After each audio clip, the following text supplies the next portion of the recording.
पुत्र नारद की ये बात सुनकर लोक पितामह ब्रह्मा वहां इस प्रकार बोले।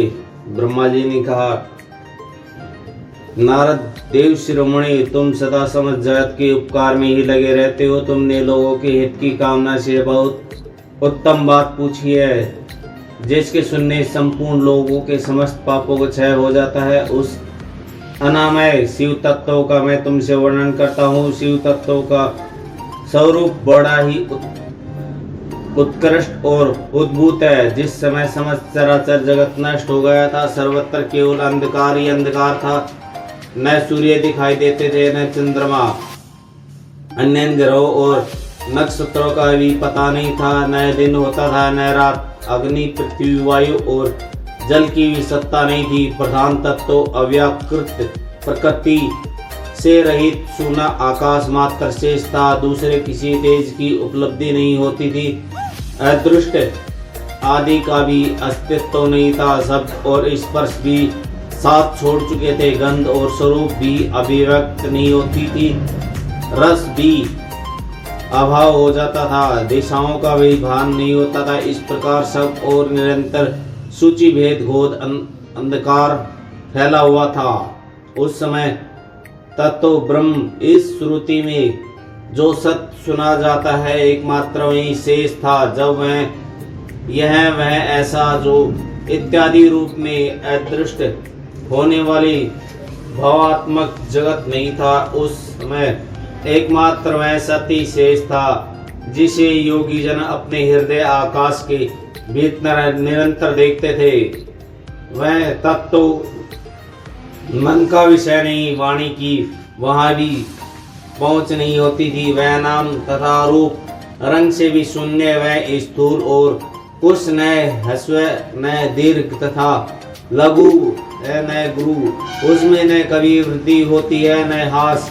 श्रुति भी उसके विषय में चकित भाव से है, इतना ही कहती है, अर्थात उसकी सत्ता मात्र का ही निरूपण कर पाती है। उसका विशेष विवरण देने में असमर्थ हो जाती है। वह सत्य ज्ञान स्वरूप आनंद परमानंद एवं ज्योति स्वरूप प्रेम में आधार रहित निर्विकार निराकार निर्गुण योगीमय सर्वव्यापी सबका एकमात्र कारण निर्विकल्प निरंभ माया शून्य उपद्रव्य रहित अद्वितीय अनादि अंत संकोच विकास से शून्य तथा चिंतमय है, जिसके परम ब्रह्म के विषय में ज्ञान और अज्ञान से पूर्ण उक्तियों द्वारा इस प्रकार ऊपर बताए हुए अनुसार विकल्प किए जाते हैं। जिसने कुछ काल के बाद सृष्टि का समय आने पर द्वितीय की इच्छा प्रकट की, इसके भीतर एक से अनेक होने का संकल्प उदित हुआ, तब उस निराकार परमात्मा ने अपनी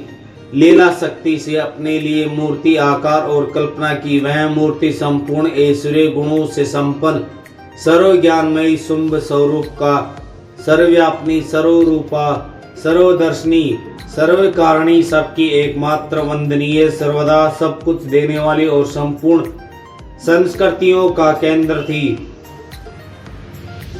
उस शुद्धि रूपणी ईश्वरीय मूर्ति कल्पना करके वह अद्वितीय अनादि अंत सर्व प्रकाश चिंतमय सर्वव्यापी और अविनाशी परम ब्रह्म अंतर्हित हो गया। जो मूर्ति रहित परम ब्रह्म है, उसी की मूर्ति चिन्ह आकार भगवान सदाशिव हैं।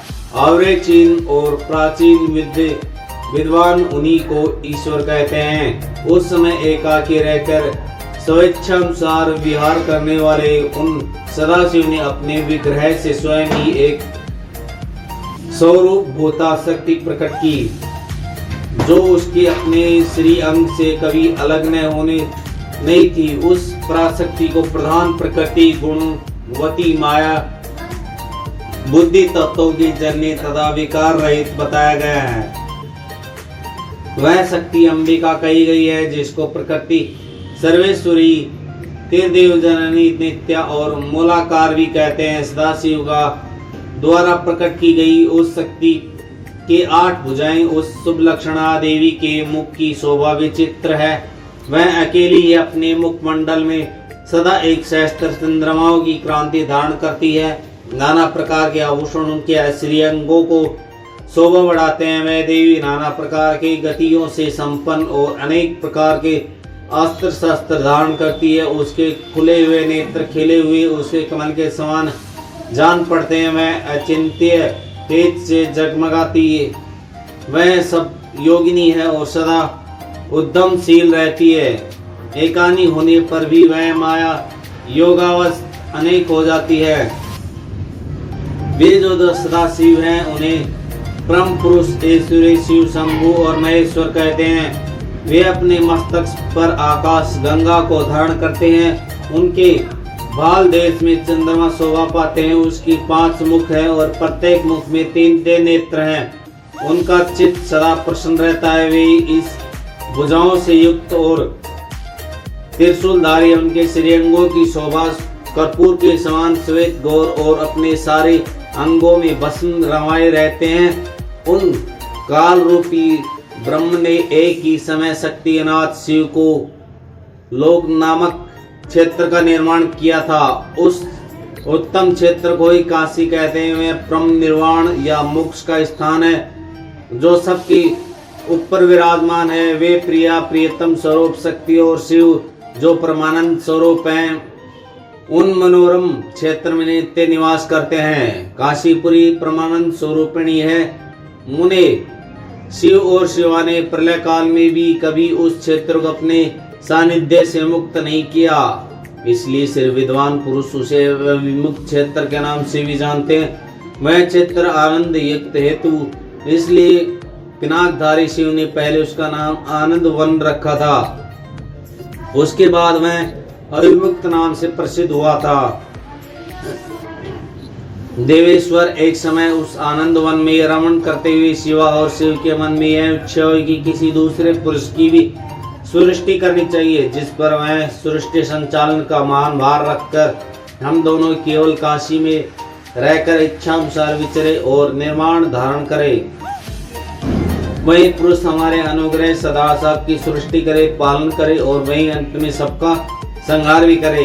यह चित्त एक समुद्री समान है जिसमें चिंता की उतार तरंगे उठकर इसे चंचल बनाए रहती। इसमें तत्व गुण रूपी रतन, तमो गुण रूपी ग्राह और रजो गुण रूपी मूंगे भरे हुए हैं। इस विशाल चेत समुद्र को संकुचित करके हम दोनों उस पुरुष के प्रसाद से आनंद कान काशी में सुख पूर्वक निवास करें। यह आनंदवन वह स्थान है जहां हमारी मनोवृत्ति सब ओर से सिमट इसी में लगी हुई है तथा जिसके बाहर का जगत चिंता से आतुर प्रतीत होता है।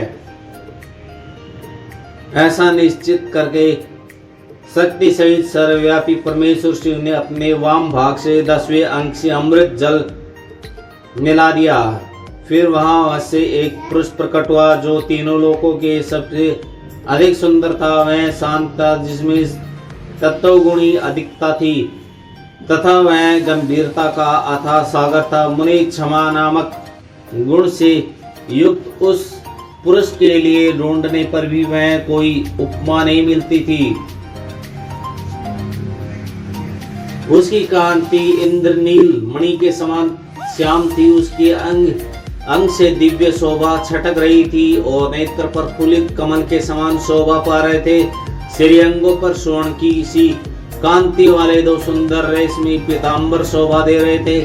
किसी से भी पराजित न होने वाला वह वीर पुरुष अपनी प्रचंड भुजा दंडों से सुशोभित हो रहा था। तदंतर उस पुरुष ने परमेश्वर शिव को प्रणाम कर कहा, स्वामी मेरा नाम निश्चित कीजिए और काम बताइए। उस पुरुष की बात सुनकर महेश्वर भगवान शंकर हंसते हुए मेघ के समान गंभीर वाणी में उससे कहा। शिव ने कहा, वत्स व्यापक होने के कारण तुम्हारा विष्णु नाम विख्यात हुआ। इसके सिवा और भी बहुत से नाम होंगे जो भक्तों को सुख देने वाले होंगे। तुम सुस्थिर उत्तम तप करो क्योंकि वही समस्त कार्यों का साधन है। ऐसा कहकर भगवान शिव ने श्वास मार्ग से श्री विष्णु को वेदों का ज्ञान प्रदान किया। तदंतर अपनी महिमा से कभी च्युत न होने वाले श्री हरि के भगवान शिव को प्रणाम करके वही भारी तपस्या करने लगे और शक्ति सहित परमेश्वर शिव भी पार्षद गणों सहित वहां अदृश्य हो गए। भगवान विष्णु ने दीर्घ काल तक वहीं बड़ी कठोर तप किया। तपस्या के परिश्रम से युक्त भगवान विष्णु ने अंगों से नाना प्रकार के जलधाराएं निकलने लगी। यह सब भगवान शिव की माया ही संभव हुआ। महामुनि उस जल से सारा सोना आकाश व्याप्त हो गए। वह ब्रह्म स्वरूप जल अपने स्पर्श मात्र से सब पापों का नाश करने वाला सिद्ध हुआ। उस समय थके हुए परम पुरुष विष्णु ने स्वयं उस जल में शयन किया और वे दीर्घ काल तक बड़ी प्रसन्नता के साथ उसमें रहे। नार अर्थात जल में शयन करने के कारण उसका नाम नारायण यह श्रुति सम्मत नामक प्रसिद्ध हुआ। उस समय उन परम पुरुष नारायण के सिवा दूसरी कोई प्रकृति वस्तु नहीं थी। उसके बाद भी उन महात्मा नारायण देव से यथा समय सभी तत्व प्रकट हुए। महामत्ते विद्वान, मैं उन तत्वों की उत्पत्ति का बता रहा हूँ, सुनो। प्रकृति से महत्तक प्रकट हुआ और महत्तक से तीनों गुण, इन गुणों के भेद से त्रिवद अहंकारी उत्पत्ति हुए। अहंकार से 5 तन्मात्राएं हुई और उन तन्मात्राओं से 5 भूत प्रकट हुए। उस समय ज्ञानेंद्रिय और कर्मेंद्रियों का भी प्रादुर्भाव हो रहा। मुनि श्रेष्ठ, इस प्रकार मैंने तुम्हें तत्वों की संख्या बताई है। इसमें पुरुषों को छोड़कर शेष सारे तत्व प्रकृति से प्रकट हुए हैं, इसलिए सब के सब जड़ हैं। तत्वों की संख्या 24 है। उस समय एकाकार हुए 24 तत्वों को ग्रहण करने वे परम पुरुष नारायण भगवान शिव की इच्छा से ब्रह्म स्वरूप जल में सो गए।